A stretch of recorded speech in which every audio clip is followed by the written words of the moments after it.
할렐루야. 특식예간에 우리에게 주시는 그 크신 은혜가 있음을 믿습니다. 오늘 밤에도 크신 은혜로 함께 하시는 줄 믿습니다. 함께 찬양으로 영광 올려드리겠습니다.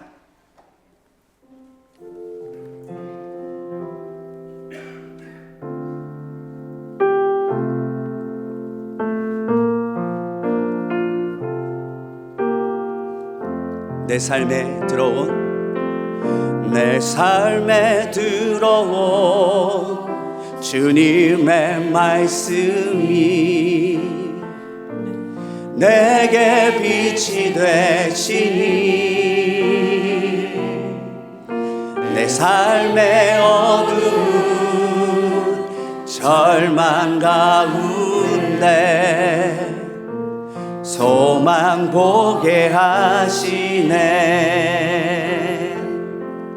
내 삶에 들어온 주님의 말씀이 나를 인도하시니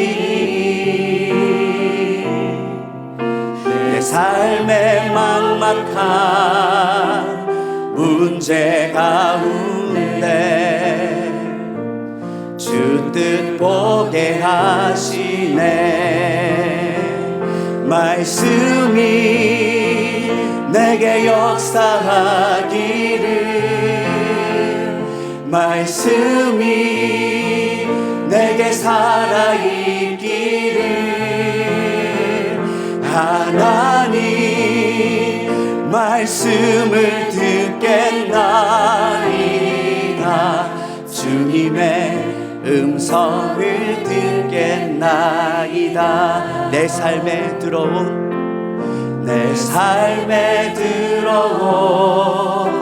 주님의 말씀이 나를 인도하시니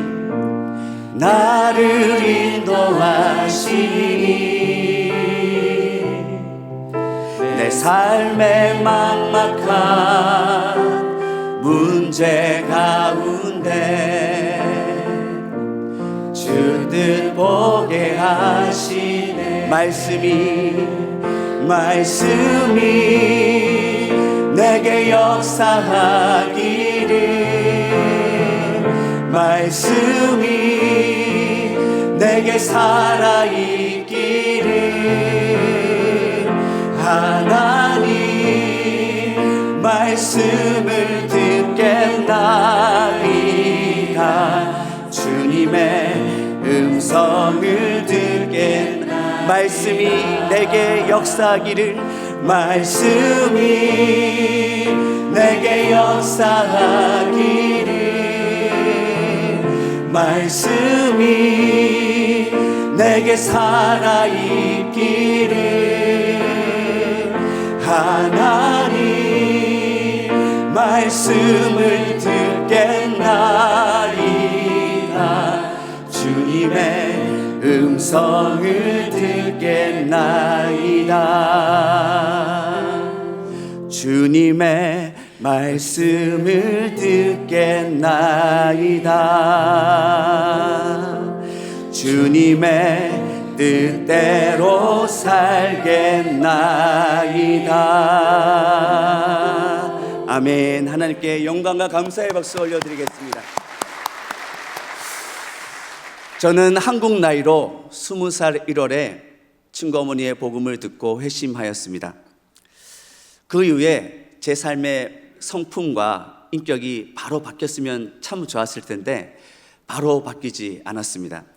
여전히 제 마음 가운데는 차가운 마음이 있었고 굳어진 마음, 그리고 메마른 마음이 있었습니다.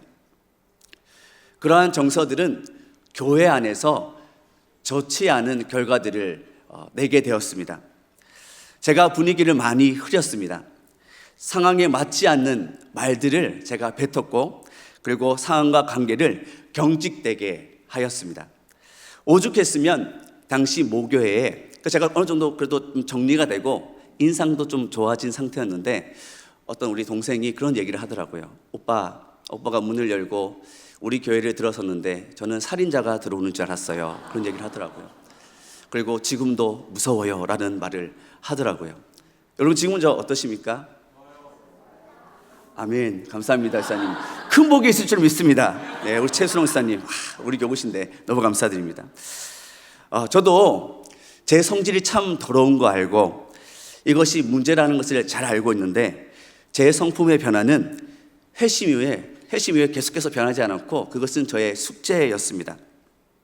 사회성이 없는 사람을 말할 때 이런 사람이 저는 사회성이 없는 사람이다라고 생각했습니다. 극도로 내성적인 사람, 이런 사람이 사회성이 없는 사람일 거야. 저는 그렇게 생각했었는데요. 알고 보니까 사회성이 없는 사람은 상황에 맞지 않는 말과 행동을 하는 사람을 사회성이 없는 사람이라고 하더라고요. 저는 사회성이 없는 사람이었던 것입니다.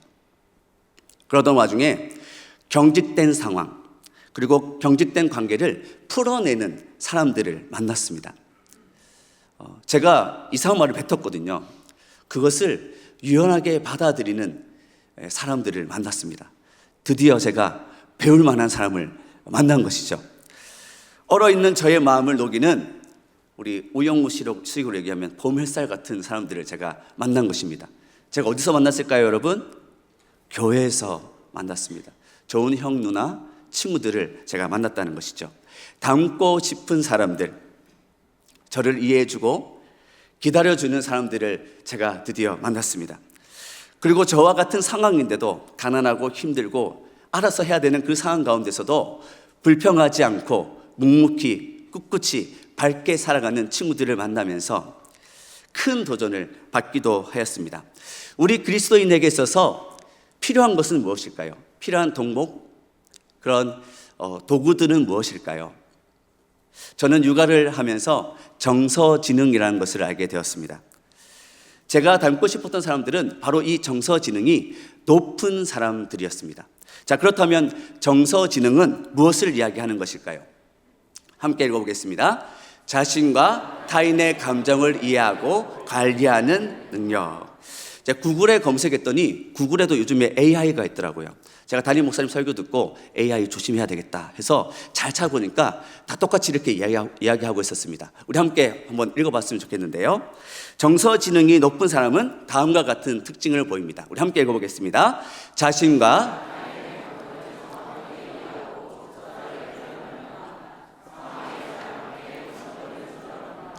공감 능력이 뛰어나 다른 사람의 입장에서 생각할 수 있습니다. 우리는 교회잖아요. 우리 모임이거든요. 우리가 모여서 셀 모임도 하고 함께 대화도 나눠야 되는데 다 각자 자기 이야기만 하는 거예요. 내가 잘난 이야기만 하는 거예요. 상대의 아픔, 괴로움. 정작 우리 예수님은 이 땅에 오셔서 우리와 함께 더불어 살면서 우리를 공감해 주셨는데 우리는 다른 사람을 공감하지 못한다면 이것만큼 낭패가 없을 것입니다. 그래서 저는 이 정서지능이 참 중요하다. 나에게 정서지능이 좀 있었으면 좋겠다. 우리가 성공했다라고 말하는 많은 사람들의 그 모습들을 보니까 그분들 대부분이 이 정서지능이 높은 사람들이었습니다. 장사를 하려고 해도 상대방이 무엇이 필요한지를 알아야 장사를 제대로 할 수 있잖아요. 내가 상대방을 가르치는데 이 사람이 정작 필요한 것을 내가 알지 못한 채 가르친다면 그것은 좀 실패죠. 그것은 뭔가 잘못된 길로 가는 것 아니겠습니까? 그런 의미에서 우리에게 이 정서지능이 필요한 줄 믿습니다. 자, 우리 좀 심심할 수 있으니까 구호를 한번 외쳐봤으면 좋겠어요. 오늘 새벽에 김호태 목사님 참 잘 해주셨어요. 저도 하려고 했는데 딱 하시더라고요. 제가 구호 준비하면 여러분 해주시고 제가 정서지능 하면 정서지능 해주시면 되겠습니다. 자, 구호 준비 정서지능. 와, 오늘 밤 선수들만 모인 줄 믿습니다. 와, 어떻게 이렇게 딱 한 번에 저는 그 반박자 빠르게 하시는 분 나타날 줄 알았는데 점프 좀 주려고 했는데 와, 대단하십니다. 네. 정서지능이 높아지기를 주님의 이름으로 축복합니다. 우리의 자녀들이 이 정서지능이 높은 우리의 자녀들이 되었으면 좋겠습니다. 책을 하나 소개하고 싶은데요. 애덤 그랜트 교수의 Give and Take라는 책입니다. 아주 많이 팔린 책이고 이분이 조직 심리학자인데 세계적인 석학이라는 말을 듣는 사람입니다. 이 책을 보니까 많은 성공하는 사람들의 유형이 있는데 그 성공하는 사람들을 보니까 뭐 이런 재능이라든지 기회라든지 이런 요소들이 있었다고 합니다. 그런데 어떤 유형의 사람들이 특히 성공하더라라는 그런 사람들이 있었어요. 세 가지 유형 중에 하나의 유형인데요. 우리 함께 봤으면 좋겠습니다. 첫 번째는 이 빨간색 기버라는 사람들입니다. 주는 데서 즐거움을 얻고 주는 것을 좋아하는 사람입니다. 두 번째는 이 회색 색깔인데요. 매처라는 사람들입니다. 이 사람은 받은 대로 돌려주고 준 대로 돌려받기를 원하는 사람들입니다. 그리고 검은색은 테이커인데요. 받기만을 원하는 사람들이었습니다. 여러분, 이 성공의 사다리가 있다면 제일 밑바닥에 어떤 유형의 사람들이 있었을까요? 여러분은 어떤 유형의 사람이라고 생각하십니까? 이 사다리의 맨 밑에는 기버라는 종류의 이 주는 것을 좋아하는 사람들이 있었다고 합니다. 이것을 이 책에서는 한국어로는 어떻게 번역하냐면 호구라고 번역합니다. 자, 그렇다면 이 사다리 맨 위에는 어떤 종류의 사람들이 있다고 생각하십니까? 우리 시엘 자매, 우리 어떤 유형의 사람이 있을 것 같아요? 네, 아무 말 못하고 있습니다. 네, 똑같이 기버 유형의 사람들이 있었다라고 합니다. 그런데 이 기버들은 좀 다른 기버였대요. 베푸는 것을 좋아하고 주는 것을 좋아하는데 분별하는 것입니다. 내가 이 사람에게 이것을 주었을 때 우리 가정에 해가 되지 않을까? 그리고 우리 조직에게 해가 되지 않을까? 내 시간을 허비해서 내가 정작 이 일들을 제대로 해내야 되는데 이 일들을 하지 못하고 내가 이 시간들을 낭비해 버리는 거 아닐까라는 그냥 똑똑한 호구였다는 것입니다. 그렇다면 우리는 어떤 호구가 되어야 할까요? 저는 이 성경이 우리에게 요구하기를 거룩한 호구가 되라라고 요구하는 줄 믿습니다. 우리 또 심심할 수 있으니까 구호 한 번 더 외쳐볼까요? 자, 구호 준비! 거룩한 호구! 네, 연습하지도 않았는데 정말 잘해 주셨습니다. 네, 호구라는 표현은 원래 바둑을 할 때 쓰던 표현이라고 합니다. 바둑을 할 때 그 한자 말인데요. 호랑이 호자에 봄 호자에 입 구자입니다. 그러니까 호랑이 입이라는 뜻이죠. 호랑이가 입을 벌리고 있는데도 그것을 모르고 뭐 까부는 사람들을 이제 말할 때 이 호구라는 표현을 썼던 것 같습니다. 근데 우리가 사자굴 속의 그 다니엘처럼 우리 마음 가운데 담대함이 있다면, 하나님 향한 믿음이 있다면 100번이라도 이 거룩한 호구가 될 수 있지 않겠습니까? 네, 될 수 있을 거라 믿습니다. 네, 오늘 우리가 이 본받을 만한 사람, 또 이 성경에서 분명히 이야기하고 있는데요. 좋은 롤 모델을 소개하고 있습니다. 오늘 이 빌레몬서에서 우리가 발견할 수가 있는데요. 딕 루카스라는 이 목사님은 이런 얘기를 했습니다. 빌레몬서는 신약 성경의 특별한 보물이다. 왜냐하면 사도 바울께서 유일하게 회심한 동력자에게 쓴 유일한 편지이기 때문입니다. 빌레몬의 이름의 뜻이 있습니다. 이름의 뜻은 사랑을 품은 사람, 또 유익한 사람이라는 뜻을 가지고 있었습니다. 사실 우리도 사랑을 품은 사람이 되어야 되거든요. 그리고 유익한 사람이 되어야 됩니다. 교회 안에서 또 교회 밖에서 유익한 사람이 되어야 됩니다. 그런 의미에서 하나님께서 우리를 이 시대에 빌레몬으로 부르신 줄 믿습니다. 네. 자, 우리 그런 의미에서 우리 앞뒤 좌우 우리 악수하면서 인사했으면 좋겠는데요. 안녕하세요, 빌레몬 씨. 우리 그렇게 하면서 함께 앞뒤 좌우 꼭 4명 우리 인사해 주셨으면 좋겠습니다.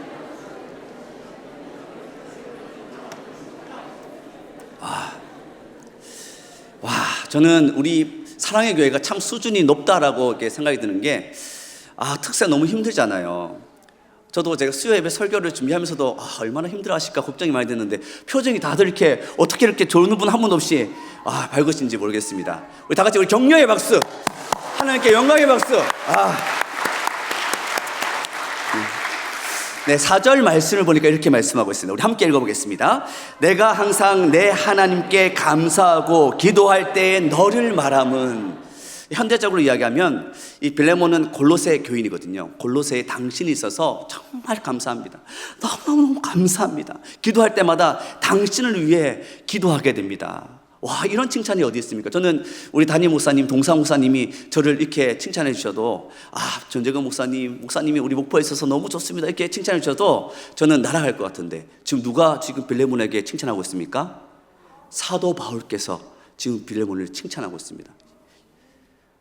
네가 이 사랑의 교회에 있어서, 목포에 있어서 나는 너무 좋다, 정말 좋다라는 하나님의 음성이 들리는 것 같습니다.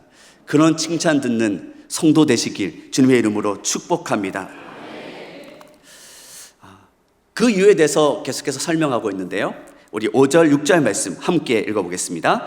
주 예수와 및 모든 성도에 대한 내 사랑과 믿음이 있음을 들음이니 이로써 내 믿음의 교제가 우리 가운데 있는 선을 알게 하고 그리스도께 이르도록 역사하느니라. 아멘. 당시 골로새 지역의 다른 부자들에게 있어서 빌레몬은 예수 믿고 호구된 사람입니다. 사실 골로새라는 지역이 그렇게 잘 사는 지역이 아니었거든요. 무역 도시이긴 했지만 부자 동네가 아니었습니다. 초대 교회에서는 주로 큰 집에서 모였거든요.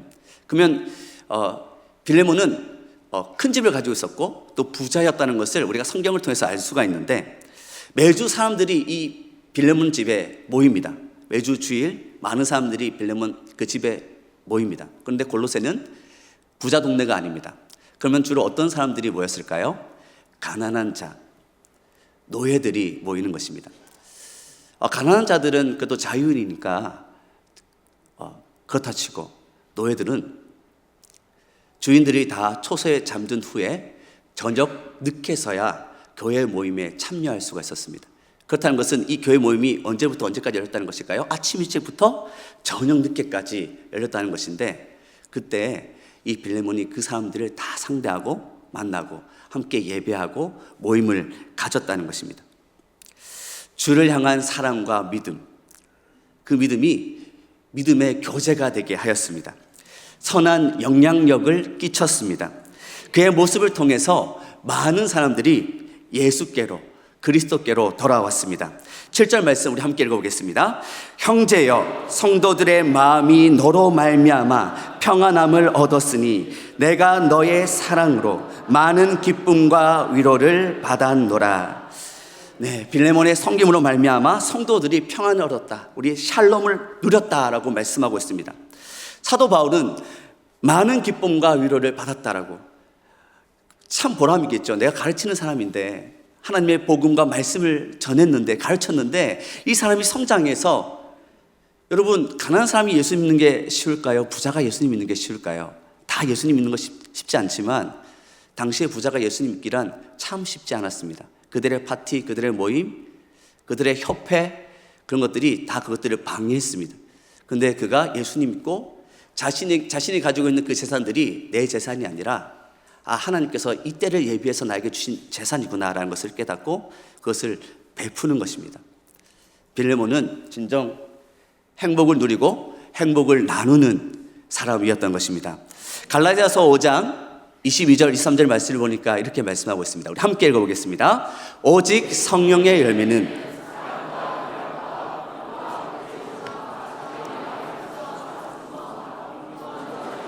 이 같은 것을 금지할 법이 없느니라. 성령의 열매라는 단어를 보니까, 원어를 보니까 단수로 되어 있었습니다. 근데 9가지의 항목이 있는데 왜 단수로 되어 있을까요? 제 은사 교수님의 가르침은 이러했습니다. 성령의 열매는 하나인데 9개의 과즙이 있다라고 말씀하시더라고요. 마치 이런 것입니다. 사랑은 있는데 자비는 없습니다. 양선은 있는데 충성이 없습니다. 희락은 있는데 절제가 없습니다. 그렇게 말하지 말라고. 이 9가지는 꼭 같이 가야 되는 것이기 때문에 단수로 적었다. 열매가 9가지든 9가지 과즙이든 이 9가지는 같이 가야 되기 때문에 지금 같이 적어 놓은 것입니다. 이 과즙이 지금 빌레몬을 통하여서 먼저 그 가정에 흘러 들어갔습니다. 그 모습을 빌레몬서 1장 1절에서 2절까지 말씀을 통해서 우리가 볼 수가 있는데요. 함께 읽어보겠습니다. 그리스도 예수를 위하여 갇힌 자 된 바울과 및 형제 디모데는 우리의 사랑을 받는 자요 동력자인 빌레몬과 자매 아비아와 우리와 함께 병사된 아키뽀와 내 집에 있는 교회에 편지하노니. 자, 우리 수신인들을 보니까 3명이 등장합니다. 첫째는 빌레몬, 자매 아비아, 또 아키뽀라는 사람이 등장합니다. 그리고 이 빌레몬 집에서 예배드리는 사람들, 내 집에 있는 교회에 편지한다 라고 이렇게 이야기하고 있습니다. 자, 왜 이 3명은 이름이 등장할까요? 왜냐하면 가족이기 때문입니다. 빌레몬의 아내는 아비아입니다. 지금 아비야는 빌레몬과 함께 동력하여서 하나님의 나라를 이루고 있습니다. 그러면 아키뽀는 누구일까요? 아키뽀는 많은 주석가들에 의하면 빌레몬의 아들이라고 이야기합니다. 그런데 이 아키뽀에 대해서 뭐라고 설명하고 있습니까? 우리와 함께 병사된 아키뽀라고 이야기하고 있습니다. 표준 세번역, 공동 번역 성경을 보니까 이 병사에 대해서 전우라고 이야기하고 있었습니다. 사도 바울이 이 연소한 아키뽀에게 나의 전우 아키뽀여라고 이야기하고 있습니다. 얼마나 큰 영광입니까?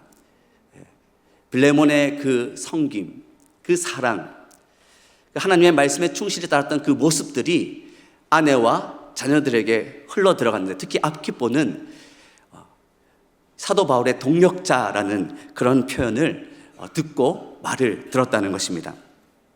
그리스도의 병사, 우리의 자녀들도 그리스도의 병사가 되었으면 좋겠습니다. 저는 이 말씀 준비하면서 하나님, 우리 필리비가, 우리 하리가 주님의 병사 될 수 있으면 호구 중에 호구가 돼도 좋습니다.